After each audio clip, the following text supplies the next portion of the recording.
같이 기도함으로 새벽기도 시작하겠습니다. 하나님의 말씀을 듣습니다. 역대기를 통하여 하나님의 일하심과 하나님의 성실하심과 하나님이 우리를 향한 그 하나님의 열심을 발견하기 원합니다. 오늘도 우리 삶 가운데 관여하시고 이끌어가신 하나님을 발견하며 다시 한번 하나님으로 말미암아 살아가는 것이 얼마나 복된 인생인가를 경험하는 하루가 되게 도와주옵소서. 예수님 이름 받들어 기도합니다. 아멘. 오늘 말씀은 역대상 12장 1절에서 22절까지의 말씀입니다. 역대상 12장 1절에서 22절까지의 말씀입니다. 다윗이 기스의 아들 사울로 말미암아 시글락에 있을 때에 그에게 와서 싸움을 도운 용사 중에 든 자가 있었으니 그들은 활을 가지며 좌우손을 돌려 물매도 던지며 화살도 쏘는 자요 베냐민 지파 사울의 동족인데 그 이름은 이러하니라. 그 우두머리는 아히에셀이요 다음은 요아스이니 기브아 사람 스마아의 두 아들이요 또 아스마웻의 아들 여시엘과 벨렉과 브라가와 아나돗 사람 예후와 기브온 사람 그 30명 중에 용사요 30명의 우두머리가 된 이스마야이며 또 예레미야와 야하시엘과 요하람과 그데라 사람 요사박과 엘루세와 여리목과 부아랴와 스마랴와 하룹 사람 스바데아와 고라 사람 엘가나와 이시야와 아사렐과 요에셀과 야소부함이며 그들 사람 여로함의 아들 요엘라와 스바디아더라. 갓 사람 중에 광야에 있는 요새 이르러 다윗에게 돌아온 자가 있었으니 다 용사여 싸움에 익숙하여 방패와 창을 능히 쓰는 자라. 그의 이름은 사자 같고 빠르기는 산의 사슴 같으니 그 우두머리는 에셀이요 둘째는 오바댜요 셋째는 엘리압이요 넷째는 미스만나요 다섯째는 예레미야요 여섯째는 아떼요 일곱째는 엘리엘이요 여덟째는 요하나니요 아홉째는 엘사바시요 열째는 예레미야요 열한째는 막반네라. 이 가짜손이 군대의 지휘관이 되어 그 작은 자는 백부장이요 그 큰 자는 천부장이더니 정원의 요단강 물이 모든 언덕에 넘칠 때 이 무리가 강물을 건너서 골짜기에 있는 모든 자에게 동서로 도망하게 하였더라. 베냐민과 유다 자손 중에서 요새 이르러 다윗에게 나오매 다윗이 나아가서 맞아 그들에게 말하여 이르되 만일 너희가 평화로이 내게 와서 나를 돕고자 하면 내 마음이 너희 마음과 하나가 되려니와 만일 너희가 나를 속여 내 대적에게 넘기고자 하면 내 손에 불의함이 없으니 우리 조상들의 하나님이 감찰하시고 책망하시기를 원하노라 하매 그때 성령이 30명의 우두머리 아마사를 감싸시니 이르되 다윗이여 우리가 당신에게 속하였고 이새의 아들이여 우리가 당신과 함께 있으리니 원하건대 평안하소서. 당신도 평안하고 당신을 돕는 자에게도 평안이 있을지니 이는 당신의 하나님이 당신을 도우심이니이다 한지라. 다윗이 그들을 받아들여 군대 지휘관으로 삼았더라. 다윗이 전에 블레셋 사람들과 함께 가서 사울을 치려할 때에 므낫세 지파에서 두어 사람이 다윗에게 돌아왔으나 다윗 등이 블레셋 사람을 돕지 못하였음은 블레셋 사람들의 방백이 서로 의논하고 보내며 이르기를 그가 그의 왕 사울에게로 돌아가리니 우리 머리가 위태할까 하노라 함이라. 다윗이 시글락으로 갈 때에 므낫세 지파에게서 그에게로 돌아온 자는 아드나와 요사박과 여디아엘과 미가엘과 요사박과 엘리후와 실르데이니 다 므낫세의 천부장이라. 이 무리가 다윗을 도와 도둑대를 쳤으니 그들은 다 큰 용사여 군대 지휘관이 됨이었더라. 그때 사람이 날마다 다윗에게로 돌아와서 돕고자 하매 큰 군대를 이루어 하나님의 군대와 같았더라. 아멘. 11장에 이어서 12장에도 이 다윗을 도운 이 용사들의 이름들이 기록됩니다. 여기는 12지파에 속했던 사람들의 이름들이 다 나열이 되죠. 다시 말해서 다윗을 도왔던 사람은 그냥 유다 지파에만 속한 사람들이 아니라 온 이스라엘 사람들이 바로 다윗을 도왔고 하나님의 뜻대로 그의 보조자가 되었다라는 겁니다. 그래서 다윗이 온 이스라엘의 지지를 받았다. 이런 표현들이 사실 11장, 12장에 은근슬에 등장하는데 11장엔 특히 온 이스라엘 이 표현이 강조되어 등장하는 것을 보게 됩니다. 역대상 11장 1절 온 이스라엘이 헤브론에 모여 다윗을 보고 이르되 우리는 왕에 가까운 혈족이니이다. 역대상 11장 4절. 다윗이 온 이스라엘과 더불어 예루살렘 곧 여부스에 이르니 여부스 땅의 주민들이 거기에 거주하였더라. 11장 10절. 다윗에게 있는 용사의 우두머리는 이러하니라. 이 사람들이 온 이스라엘과 더불어 다윗을 힘껏 도와 나라를 얻게 하고 그를 세워 왕으로 삼았으니 이는 여호와께서 이스라엘에 대하여 이르신 말씀대로 함이었더라. 바로 온 이스라엘이 다윗을 도왔고 그래서 왕국을 세웠다.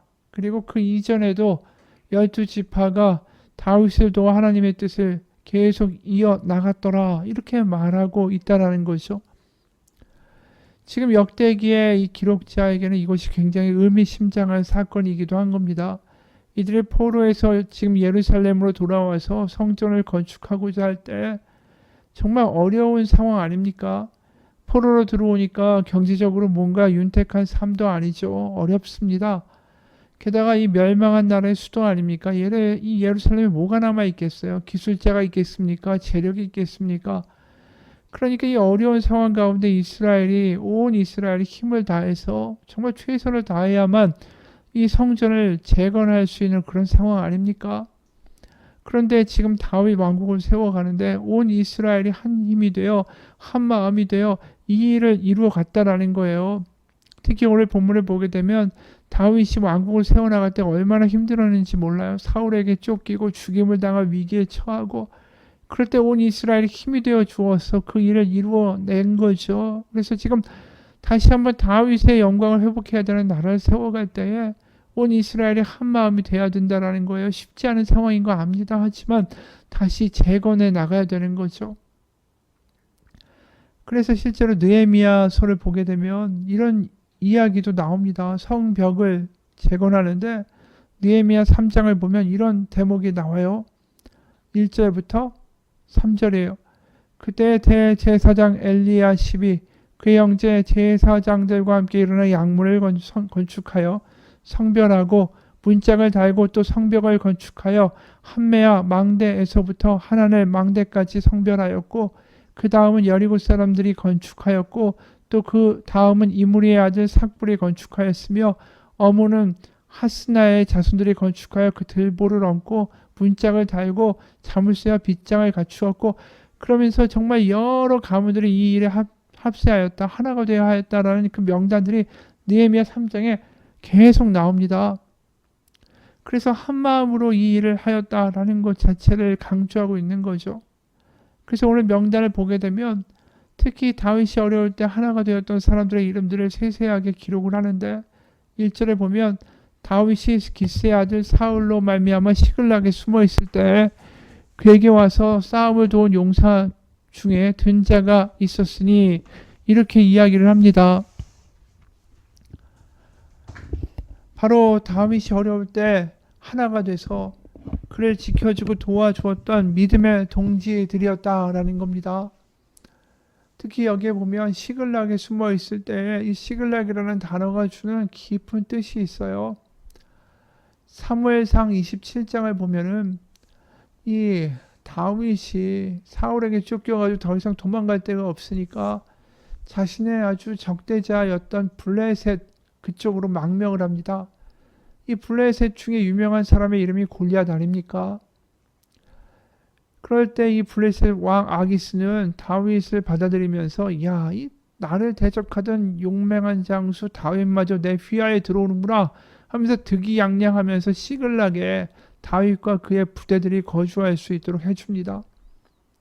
시글락이라는 자체도 원래는 이 이스라엘의 땅이었던 것을 빼앗은 성읍이었죠.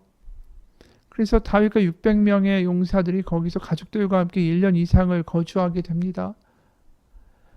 그러니까 다윗의 인생이 바닥치고 있고 망명하고 있고 블레셋 그 대적자 밑에 가서 고개를 조아리고 살아가면서 인생이 비참해지었을 때 그때도 혼자가 아니었다라는 거죠. 사람들이 찾아왔다라는 거예요. 하나님의 보내신 사람들이 왔다라는 거죠. 그래서 하나가 되는 놀라운 일들이 있었다. 그게 오늘 1절의 의미예요. 시글락을 통하면서. 근데 특히 온 사람들이 베냐민 지파, 사울이 속한 지파가 베냐민 지파죠. 그 지파의 출신들이었다라는 겁니다. 2절 그들은 활을 가지며 좌우 손을 돌려 물매도 던지며 화살도 쏘는 자요 베냐민 지파 사울의 동족인데 이름은 이러하니라. 이 베냐민 지파라는 것도 사실 의미심장한데 거기에 우두머리의 이름이 3절에 보면 그 우두머리는 아히에셀이요.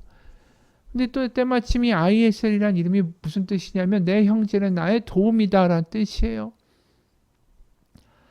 이런 이름을 가진 사람이 우두머리가 돼서 왔으니까 다윗이 어떻겠습니까?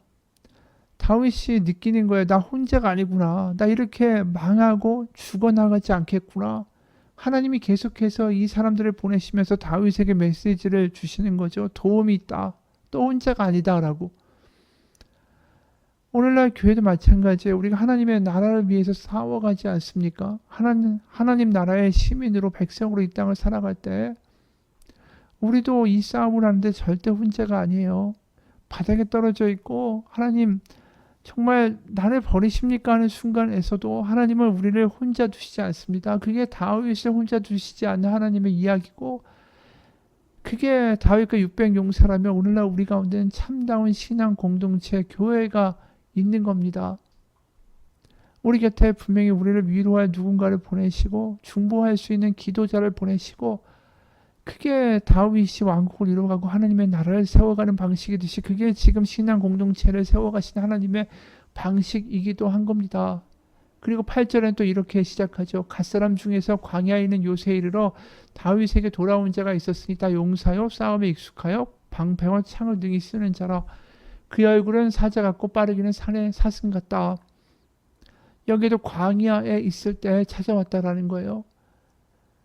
광야에서 얼마나 사울에게 쫓겨서 힘들었습니까? 그럴 때 찾아오는 하나님의 사람들, 그 사람들 보면서 다윗은 하나님이 나와 함께 하시는구나 확인하게 되는 거죠. 그래서 오늘 세번역 16부터 18절에도 이런 대목이 나와요. 베냐민과 유다 자손 중에서 세번역이에요. 요새로 다윗을 찾아온 사람들이 있었다. 다윗이 나가서 그들을 맞으며 말했다. 여러분이 나를 돕고 하친할 목적으로 왔으면 나는 여러분과 연합할 마음이 있어. 그러나 내게 아무런 악행이 없는데도 여러분이 나를 배반하여 적에게 넘긴다면 우리 조상의 하나님께서 이를 보시고 여러분을 벌하시기를 바라오. 두려운 마음이 있는 거예요. 이 사람들이 위장하고 와서 나의 목을 베어서 사울에게 가져다 주지 않을까. 18절 그때 30인의 우두머리인 아마새가 하나님의 영에 사로잡혀 말하였다. 다윗 장군님, 우리는 장군님의 부하입니다. 이새의 아드님, 우리는 장군님의 편입니다. 하나님이 장군님을 돕는 분이시니 평화를 누리십시오. 장군님을 돕는 사람에게도 평화가 깃들기를 빕니다. 바로 다윗은 그들을 기꺼이 받아들여 군대 장관으로 삼았다. 다윗에게 이 사람들이 하는 말이 뭡니까? 하나님이 장군님을 돕는 분이시니 평화를 누리십시오. 이 말이 도망자였던 다윗에게 얼마나 큰 힘이 됩니까? 다윗이 믿음으로 자신의 결단으로 끝까지 망명생활하면서 지켜내고 그래서 다윗이 나중에 왕이 된 게 아니에요. 하나님이 계속해서 그를 붙들어 주셨다라는 거죠. 그리고 19절에서 22절 보면 거기에 또 다윗이 굉장히 힘들었을 때 사건이 등장합니다. 이게 사무엘상 29장에도 등장하는 내용인데 이미 말한 대로 시글락으로 망명해서 이제 블레셋의 휘하가 된 이 다윗에게 이제 통지가 옵니다. 사울과 우리 싸우러 나가는데 너도 너의 부하들을 데리고 나오라고. 그런데 가니까 블레셋 왕의 생각과는 달리 그 부하들이 다윗을 의심하는 겁니다. 이 사람은 언제든지 뒤통수를 때릴 수 있다. 우리에게 복속되어 있는 것 같지만 나중에 사울의 명을 받아서 우리를 배후에서 칠지도 모르니까 이들을 전쟁에서 빼야 된다. 다윗에게는 잘된 일이죠. 어떻게 동족을 향해서 칼끝을 겨누겠습니까? 그래서 이제 시글락으로 돌아오는데 그 사이에 이 아말렉 족속이 도둑떼처럼 시글락을 급습해서 거기에 남아있던 이 다윗과 600용사의 가족들을 싹 다 포로로 끌고 갑니다. 그러니까 가족들이 없는 거예요. 이 군대로 갔던 전쟁터에 나갔던 다윗과 그 부하들이 와보니까 난리가 난 거죠. 그래서 사무엘상 30장이 이렇게 기록됩니다. 다윗이 부하들을 거느리고 3절이에요. 그 성읍으로 돌아와 보니 성은 불타버렸고 아내들과 아이들이 모두 사로잡혀갔다. 4절 다윗과 그의 부하들은 목 놓아 울었다. 모두들 더 이상 울음이 없어 지칠 때까지 울었다. 다윗의 두 아내인 이스라엘 여인 아히노함과 나발의 아내였던 갈멜 사람 아비가일도 사로잡혀갔다. 군인들이 저마다 아들, 딸을 잃고 마음이 아파서 다윗을 돌로 치자고 말할 정도였으니 다윗은 큰 공경에 빠졌다. 그러나 다윗은 자기가 믿는 주 하나님을 더욱 굳게 의지하였다. 그러니까 최악의 상황에 빠진 거야. 그랬을 때 하나님이 보내신 사람들이 있었다라는 거죠. 오늘 그게 오늘 본문 19절에서 22절이에요. 다윗이 전에 블레셋 사람들과 함께 가서 사울을 치료할 때 므낫세 지파에서 두어 사람이 다윗에게 돌아왔으나 다윗 등이 블레셋 사람들을 돕지 못하였음은 블레셋 사람들의 방백이 서로 의논하여 보내며 이르기를 그가 그의 왕 사울에게로 돌아가리니 우리 머리가 위태할까 하노라 함이라. 돌아왔더니 난리가 난 거 아니에요. 그랬더니 20절에 다윗이 시글락으로 갈 때 므낫세 지파에서 그에게로 돌아온 자가 아드나와 요사박과 여디아엘과 미가엘과 요사박과 엘리후와 실르다이니 다 므낫세의 천부장이라. 이 무리가 다윗을 도와 도둑대를 쳤으니 그들은 다 큰 용사여 군대 지휘관이 됨이었더라. 다윗이 완전히 인생의 바닥에서 지금 난리가 난 상황에서 하나님이 또 므낫세 지도자 천부장이면 굉장히 높은 사람들이죠. 이 사람들이 와서 다윗에게 말한 거예요. 하나님이 당신을 도우신다고. 우리는 당신을 돕기 위해 왔다고. 그가 쓰러질 때마다 힘들 때마다 하나님이 참 놀랍게 살아계시고 도와주신다라는 것을 알려주셨어요. 그래서 22절에 그때의 사람이 날마다 다윗에게로 돌아와서 돕고자 하며 큰 군대를 이루어 하나님의 군대와 같았더라. 다윗의 왕국이 세워진 거 하나님이 도우셨기 때문이에요. 이 세상에서 얼마나 교회들이 핍박을 당하고 북한에서는 지하교회들에서 얼마나 많은 순교자들이 있습니까? 그런데도 무너지지 않고 하나님의 나라가 이 땅 가운데 임하고 번성하는 이유는 하나님이 도우시기 때문이에요. 그래서 다윗이 힘들 때마다 찾아오는 사람들의 이름도 얼마나 기가 막힌지 아십니까?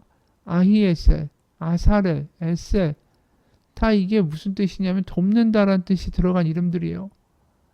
그래서 이 사람들이 오고 다윗이 이들의 이름을 부를 때마다 그 이름이 뭘 의미합니까? 나는 당신의 도움입니다. 나는 당신의 협력입니다. 나는 당신을 돕고자 온 사람입니다. 그들의 이름을 부를 때마다 다윗은 그걸 상기할 수밖에 없어요. 아히에셀, 아사렐, 에셀. 여러분, 우리 기억해야 됩니다. 우리 교회에서 기억해야 됩니다. 신앙 공동체 안에서 외쳐야 됩니다. 하나님이 지금도 우리를 도우신다고. 하나님이 지금도 우리를 잊지 않으셨다고. 하나님 안에서 선한 싸움을 하는 모든 이들 가운데 하나님은 도울 사람을 반드시 보내시고 누군가를 통하여 기도하게 하시고 누군가를 통하여 역사하고 계시다고. 그래서 우리가 주일마다 선포하는 교회 선언문이 그거 아닙니까? 하나님의 나라가 너희 가운데 임하였다고. 하나님의 전쟁이, 하나님의 나라가 결코 무너지지 않는다고. 하나님 가운데 서로 돕고 서로 기도하며 그렇게 부름받은 우리들 가운데 하나님의 나라는 결코 무너지지 않는다고. 같이 기도하겠습니다. 하나님은 도울 사람을 보내십니다. 하나님 안에 우리가 선한 싸움을 하고 하나님 가운데 머물러 있으면 하나님 우리는 절대로 혼자가 아닙니다. 하나님 오늘 그걸 말씀하고 계십니다. 돕는 일을 다윗에게 계속 보내셨고 다윗이 아무리 어려워도 믿음이 흔들리지 않도록 하나님의 살아계심을 보여줄 수 있는 사람들을 계속 보내주셨습니다. 하나님 우리의 신앙 공동체가 바로 그것입니다. 다윗이 600용사와 함께 하나님의 나라를 이루어간 것처럼 우리 신앙 공동체가 하나님의 도우심으로 말미암아 서로의 짐을 지고 서로에게 하나님의 살아계심을 보여주는 증거가 되어 이 어려운 세상 가운데 믿음의 싸움을 포기하지 않는 우리가 되게 도와주옵소서. 예수님 이름 받들어 기도합니다. 아멘.